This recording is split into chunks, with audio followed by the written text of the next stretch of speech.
Hello students, आप सभी का स्वागत है जेआरएफ अड्डा चैनल पे। मैं हूं प्रियंका गुदारा, आपके educator of OCSIR NET life sciences.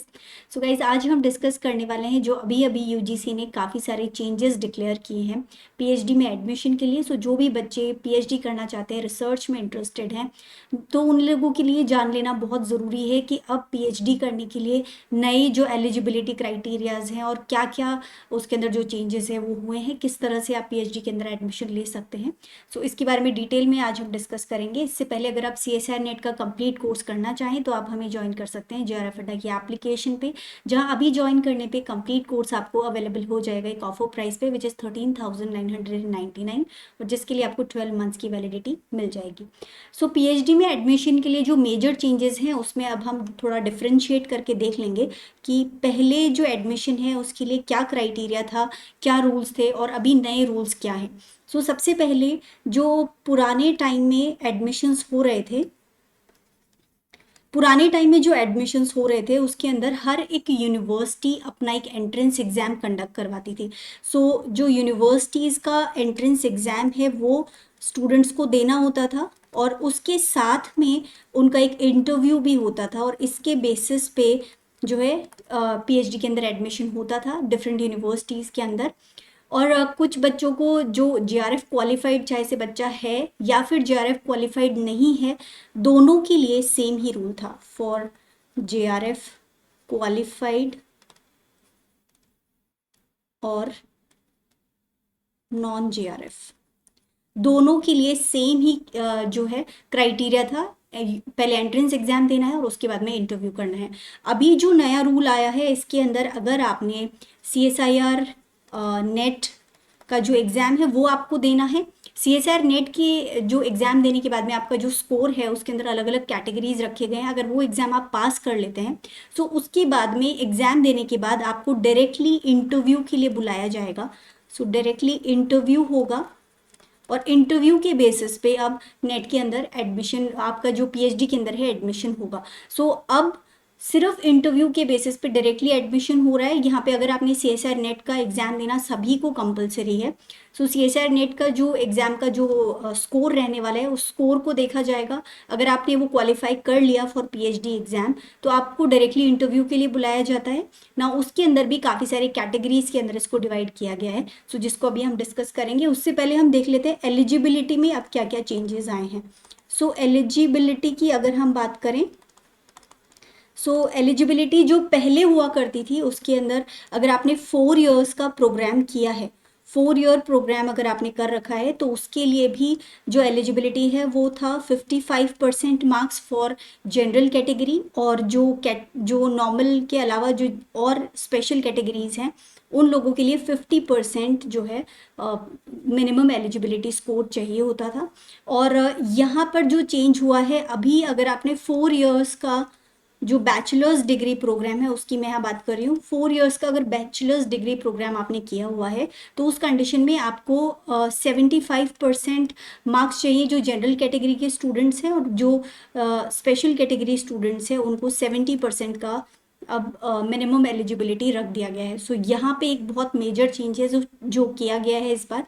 इसके अलावा अगर आपने एमएससी किया हुआ है या एमएससी फाइनल के अंदर है और आपका जो एग्रीगेट है वो 50% for special category students and 55% for general category students, ये पहले हुआ करता था। और अभी भी जो एमएससी के टाइम पे एलिजिबिलिटी है, अगर आपने एमएससी किया हुआ है या फाइनल ईयर में है तो 55% जो भी जनरल कैटेगरी के स्टूडेंट्स हैं उनके लिए, और स्पेशल कैटेगरी के लिए 50% के का स्कोर आपको मिनिमम चाहिए। ये कुछ चेंजेस हैं जो हुए हैं। इसके अलावा और जो चेंजेस हैं उनको अगर हम देखें तो पहले क्या था और अभी क्या है। अर्लियर कौन कौन सी कैटेगरीज होती थी? अर्लियर 2 कैटेगरीज होती थी, और ये 2 कैटेगरीज कौन सी थी? फर्स्ट कैटेगरी थी जिसके अंदर सीएसआईआर नेट जेआरएफ मिलता था बच्चों को, ठीक है। इसके अंदर आपको जेआरएफ मिल जाता है और साथ में असिस्टेंट प्रोफेसरशिप के लिए एलिजिबिलिटी भी मिल जाती थी। नाउ सेकंड जो कैटेगरी थी जिसके अंदर आप सीएसआईआर नेट एलएस आपको मिलता था। इसमें जेआरएफ प्लस एलएस दोनों मिल जाता था, यहाँ सीएसआईआर नेट एलएस आपको मिलता था, ठीक है। अब इसके अंदर पीएचडी एडमिशन के लिए डायरेक्टली कुछ भी अलग से ऑप्शन नहीं था। जिन बच्चों ने सीएसआर नेट जेआरएफ भी कर लिया है उन्हें भी अलग अलग यूनिवर्सिटीज़ का एंट्रेंस एग्ज़ाम देना पड़ता था और उसके बाद में इंटरव्यू होता था। इंटरव्यू के अंदर ज़रूर जिन बच्चों ने जेआरएफ या एलएस क्वालिफाई किया हुआ है उनको कुछ एडिशनल बेनिफिट्स दिए जाते थे, बट अभी ऐसा है कि आपको सीएसआईआर नेट का एग्ज़ाम ही देना है। पीएचडी में एडमिशन चाहिए तो उसके लिए भी। So now there are 3 categories, जिसमें एक पीएचडी के लिए 3rd कैटेगरी और ऐड कर दी गई है। सो अभी कौन कौन सी 3 कैटेगरीज है? फर्स्ट कैटेगरी है जिसमें सीएसआईआर नेट जेआरएफ मिलेगा और इसके साथ में आपको एलएस भी मिल जाता है प्लस पीएचडी एडमिशन भी मिल जाता है। सो तीनों चीज़ें इस फर्स्ट कैटेगरी के अंदर आपको मिल जाती है। So this is category 1। Now talking about category 2, second category के अंदर आपको सीएसआईआर नेट अगर आप क्वालिफाई कर लेते हैं एलएस तो सीएसआईआर नेट एलएस मिलेगा और साथ में ऑटोमेटिकली आपको पीएचडी एडमिशन के लिए भी आप एलिजिबल हो जाएंगे।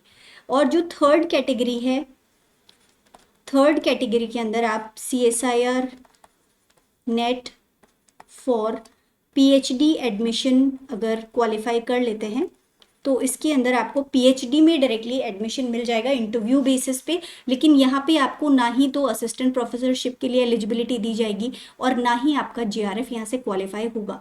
नाउ अगर टाइमिंग की बात करें तो पहले जो था, जो सीएसआईआर नेट जेआरएफ मिलता था, इसके लिए आपको 2 ईयर्स की वैलिडिटी मिलती थी कि 2 साल के अंदर अंदर किसी पीएचडी प्रोग्राम में आप एडमिशन ले लीजिए तो आपको जेआरएफ मिल जाता था।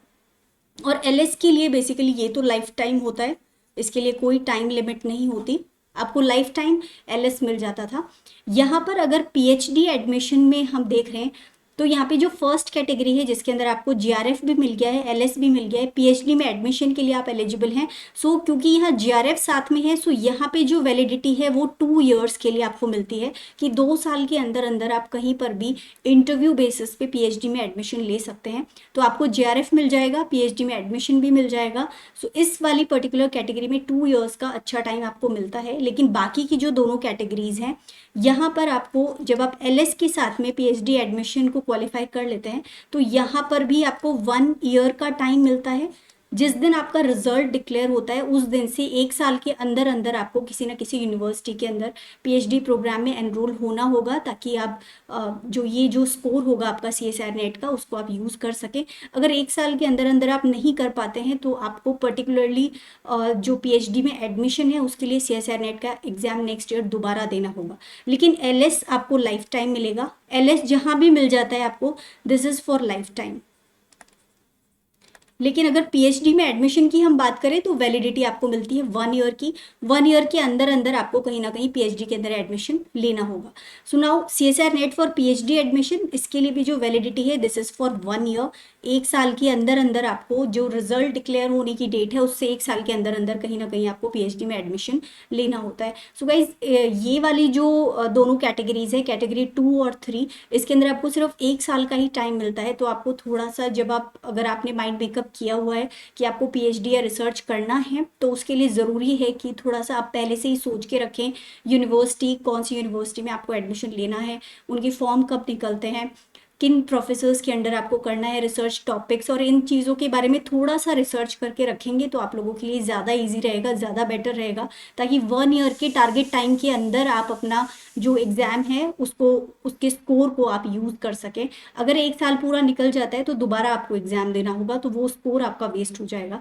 सो इसके लिए थोड़ा सा प्री प्लानिंग की ज़रूरत है। ऑल्दो सीएसआईआर को दोबारा सोचना चाहिए इन दोनों कैटेगरीज़ के लिए। ये मुझे लगता है कि 1 साल का टाइम थोड़ा कम होता है। कई बार स्टूडेंट अगर एमएससी रनिंग में है, अभी फाइनल ईयर में है, तो उतना नहीं सोच पाता, but still anyways let's see अगर कुछ चेंज होता है या फिर नहीं। लेकिन अभी का जो सिनेरियो है उसमें तो यही है कि सेकेंड और थर्ड कैटेगरी में अगर आप पीएचडी एडमिशन कर लेना चाहते हैं तो आपको सिर्फ 1 साल का टाइम दिया जा रहा है और इस टाइम को प्रॉपरली यूटिलाइज करने के लिए ज़रूरी है कि थोड़ा सा आप प्री प्लानिंग रखें करके। और इसके अलावा गाइज अगर आप कंप्लीट कोर्स हमारे साथ करना चाहते हैं तो आप हमें ज्वाइन कर सकते हैं जेआरएफ अड्डा की एप्लीकेशन पे, जहां अभी ज्वाइन करने पे कंप्लीट कोर्स आपको मिल जाएगा एक ऑफर प्राइस पे विच इज़ 13,999, जिसके लिए आपको 12 मंथ्स की वैलिडिटी मिल जाएगी।